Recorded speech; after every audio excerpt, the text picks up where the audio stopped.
So good morning, everyone. I'll be presenting a case of a neglected posterior dislocation of shoulder.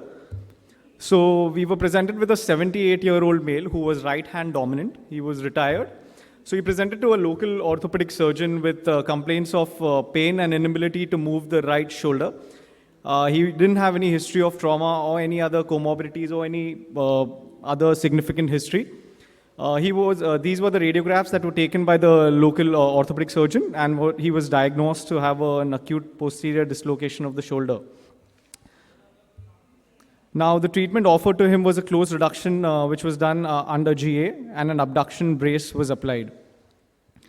So thereafter, the patient said that he was fine for the next 10 days or so, that the pain recurred, and he presented to us after 3 weeks, where we repeated the x-rays and we could see that there was a lock posterior dislocation of the shoulder with an inferior glenoid rim fracture. And at the same time, I'd like to mention that EEG was also done and it was found to be normal, and his neurological assessment was also found to be normal. These were the scans that were obtained. As you can see, we can see a reverse Hill-Sachs and a locked dislocation of the locked posterior dislocation of the shoulder on the sagittal and coronal images. The sagittal image here shows a small glenoid rim fracture as well as the locked posterior dislocation of the shoulder. So the treatment options that we had were as follows: closed reduction. We could go ahead with open reduction and modified McLaughlin procedure.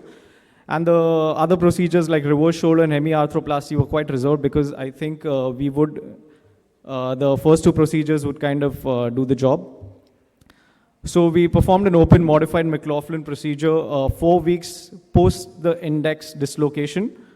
And we did the procedure with suture anchors, which were 2 medial row anchors, and it was reinforced with a lateral row anchor. Deltopectoral approach was used, and a coracoid osteotomy was done and fixed as shown. And the patient was immobilized in a neutral rotation in a gunslinger splint. So the patient, this was the post-operative X-ray at 8 months of follow-up. An interesting thing to note here is that the patient said that 6 months post-operatively, he had an episode of seizure, which was in front of his son.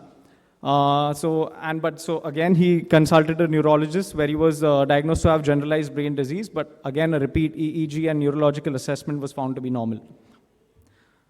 This is his range of motion at 8 to 10 months of follow-up. As you can see, his active elevation is about 110 degrees. He has good internal rotation up to the level of L5. And external rotation is also quite adequate. So the take-home message is that posterior dislocations account for only 5% of all shoulder dislocations. So we should always have a high index of suspicion in the elderly, epileptic, and patients who've just sustained an electric shock and who complain of shoulder pain thereafter, because it's quite easy to miss these dislocations on a general AP view of the shoulder. Literature says that about 70% of these dislocations are missed for a period of 1 year, and only 30% go diagnosed. And even though the neurology or EEG may be normal, we should still suspect convulsions in the elderly age group. The McLaughlin or the modified McLaughlin is a very reliable procedure in most of these cases where the humeral head defect is less than 40%. And always it is important to immobilize the patient in neutral or external rotation post-operatively.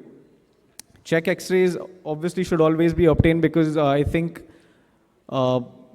many cases might be missed if not obtained. So, and in any suspected cases where the patient presents with any of the triple Es that I just mentioned, and in suspected shoulder pain patients, we should always obtain a CT scan, so in order to miss these dislocations.